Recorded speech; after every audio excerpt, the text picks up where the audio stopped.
Hi, this is Randy Wimmer and welcome back to Government Contracting Academy's GovCon Business 101 course. Today's topic is a personal favorite of mine. It is, without question, the biggest game changer for small businesses in the government contracting industry. It's the federal government Small Business Set-Aside Program. Think about this. What industry mandates that new or small businesses trying to penetrate a market must receive a guaranteed amount of market share? I know it sounds too good to be true, but that's exactly what the federal government does. It's called the Small Business Set-Aside Program.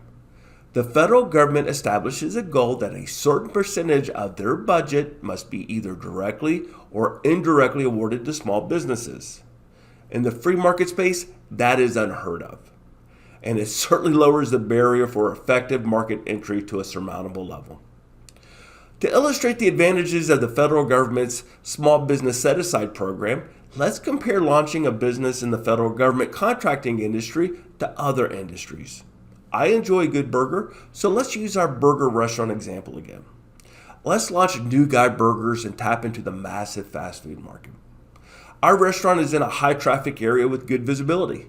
Unfortunately, we're near McDonald's, so we must compete head to head with a global icon with decades of branding and customer loyalty. This does not bode well for us. How many kids are going to forego a Happy Meal at the Golden Arches and ask their parents to eat at New Guy Burgers? Now, let's assume the restaurant industry mirrored the federal government Small Business Set-Aside Program. In addition to the folks who'd wander into our restaurant out of curiosity, Ronald McDonald would be standing under the Golden Arches, begrudgingly diverting a significant portion of his customers to our restaurant. Our burger joint could thrive just on this work share alone. However, it gets even better. When tourist buses arrive, McDonald's is required to subcontract about a third of their Big Macs and fries to us. We get to make food under the McDonald's logo and profit on nearly a third of their take-in revenue during large surges of business. Can you see how the federal government Small Business Set-Aside Program is a definite game changer? So what is the Small Business Set-Aside Program? The federal government has a goal that 23% of awardable federal government spending will be awarded to new and small businesses on government prime contracts. Some federal government agencies have a higher goal and some have a lower goal, but it comes out to 23% government-wide. However, the federal government goes one step further to ensure certain types of small businesses get a minimum amount of contracts as well. Women-owned small businesses have a 5% earmark. Small disadvantaged businesses in the government's 8A program have a 5% earmark. 8A program companies are primarily minority-owned businesses. And there's also a 3% earmark for service-disabled veteran-owned small businesses. Now, if you don't fit into any of these categories, don't break out into a sweat quite yet. Why? Because I saved my favorite set-aside for last. There is also a 3% set-aside for hub-zone companies. Hub-zone stands for companies in historically underutilized business zones. I know what you're thinking. Randy, but I don't meet the requirements of being a hub zone company. And that may be true for now. But you can always become a hub zone company when you're a startup. Let's dig a little deeper into hub zone requirements. The two main requirements for being classified as a hub zone are 1. Having a principal office located in a hub zone area. 2. Having at least 35% of your company employees reside in a hub zone area. Let's address the first requirement of having a principal office in a hub zone area. The definition of an office largely means that you have to have a door that you can lock. It can be the size of a broom closet, just as long as your office has a door. So the cost of a broom closet office sublease in a hub zone area is really low. Now, most of you may be worried that you don't live near a hub zone. I grant you that hub zone areas are typically in places like West Virginia and New Mexico. However, there are tiny specks of hub zone areas all over the country. I'll prove my point. Let's look at the absolute center of our federal government, the White House at 1600 Pennsylvania Avenue. If President Biden wanted to launch a hub zone company, he only has to walk across the street from the Oval Office to start looking for a HubZone office sublease. Any colored or hashed area is a hub zone on the hub zone map. It doesn't matter what color it is. Now let's look at the hub zone employee requirement. If you're a one-person startup and you live in a hub zone, then you're golden. However, if you don't, that's not that big of a deal either. You can hire one person who resides in a hub zone area, and now you have 50% of your workforce residing in a hub zone. Again, before you break out in a cold sweat worrying about the cost, you only have to hire a person for 40 hours per month. And yes, I said 40 hours per month and not week. And pay them minimum wage. And you only have to show 3 payrolls showing the employee getting paid for your hub zone application. After your hub zone status is granted, it's up to you whether you keep the employee or not. And in my humble opinion, this is the best set aside to have for market penetration. Here's why. There's also a lesser known part of the federal government small business set aside plan. When the government awards massive contracts to large businesses, and I'm talking about billion-dollar contracts, then the government has a goal that 29.4% of the awarded contract value be subcontracted to small businesses. And just like with the 23% small business prime contracting goal, there are specific earmarks for women-owned small businesses, 8A companies, service-disabled veteran-owned small businesses, and hub zone companies. The obvious question is how does the government force these large companies to subcontract to small businesses? The government includes small business utilization as part of their proposal score. That's how. In fact, most large bidders exceed the 29.4% small business subcontracting goal to improve their probability of winning. Now let's look at the government's small business subcontracting scorecard.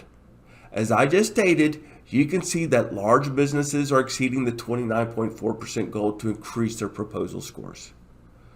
Now let's look at the individual set-aside earmarks. In 2019, less than half of the hub zone subcontracting goal was achieved. 2020 wasn't much better. Now why is that? Well, let's think about the types of requirements where there would be massive government contracts. These large contracts tend to be things like IT support, engineering services, budget analysis, healthcare, and various other white-collar services. Now let's look at where most hub zones are located. Again, there are tiny specks of hub zone areas all over the country, but most of the hub zone areas are in the regions that are not technology hubs. So, a disproportionate amount less hub zones do white-collar services than normal companies. Think about what these numbers mean. Billions of dollars in subcontracts are being left on the table because big companies can't find enough white-collar hub zone companies to give them money to. Although hub zone provides the largest deficits, money is literally being left on the table for at least one set-aside type in almost every government agency. You just have to find the agencies that best align with your company. I discussed how to obtain hub zone certification for your company really early in this program. I did that as an example to show how the government contracting industry and the small business set-aside program allows you to make your competitive field as small as you wish. Allow me to further explain this statement. Let's assume that you launch an IT-related startup with a business strategy to support the private sector. By private sector, I simply mean any customer other than the government. Your competitive field would likely entail 100% of your competitors in the USA, and quite possibly some international companies. You quickly realize this and ponder supporting the federal government where only 5% of US companies compete for contracts. The idea of eliminating 95% of your natural competitors is appealing to you, but you're still undecided and faced with a choice. You can either pursue customers in the private sector, such as Walmart, or the USS Ford aircraft carrier program. Both customers spend a massive amount of money on IT services. However, to win the Walmart business, you're competing against all companies in the large blue circle, to include global brands like IBM, Palo Alto Networks, and so on. Now let's consider the USS Ford program as a customer. USS Ford is our newest aircraft carrier that was recently launched. It cost over $13 billion. And most of those dollars were spent on people not wearing hard hats. Since this is a federal government customer and 95% of U.S. companies don't pursue this market, you have just reduced your competition to those companies in the red circle. However, it gets better. You don't have to compete against large companies like Lockheed Martin and Northrop Grumman because a significant portion of the USS Ford's IT services requirements will be set aside for small businesses. Now you are only competing against small companies in the green circle. But it gets even better. Let's say that you're a service-disabled veteran and the government is releasing a significant portion of small business opportunities to this specific set-aside category. Now you're only competing with service-disabled veteran-owned small businesses in the gold circle. But yet, it still gets even better. Let's assume that you provide database development and administration services. So, now you're only competing against service-disabled veteran-owned small businesses in the purple circle who provide similar services. And you guessed it, it still gets better. Let's say that this work is classified and you have the appropriate corporate security clearance. So now you're only competing against service-disabled veteran-owned small businesses that do database development and administration that also have the appropriate corporate security clearance. And for icing on the cake, let's say that your company obtained the prestigious ISO 27001 Information Security Management System certification, where you have validated competency managing information security. If I were in your shoes, I would be feeling really good right now on my probability of win. This example is really the story how I won my first prime contract. My company's first prime contract was an SDVOSB, Service Disabled Veteran-Owned Small Business Set-Aside, with the Defense Logistics Agency, providing a niche service, operations research, on a contract that required a top-secret facility security clearance. It was a $15 million prime contract, and I was competing against, drumroll please, only 6 other bidders in my very tiny blue circle. I had a 1 in 7 chance of winning a contract that would provide my family millions of dollars in income. I have a colleague who had a 1 in 1 chance of winning her big contract that made her a millionaire. She was literally the only bidder in her very, very tiny circle of competitors.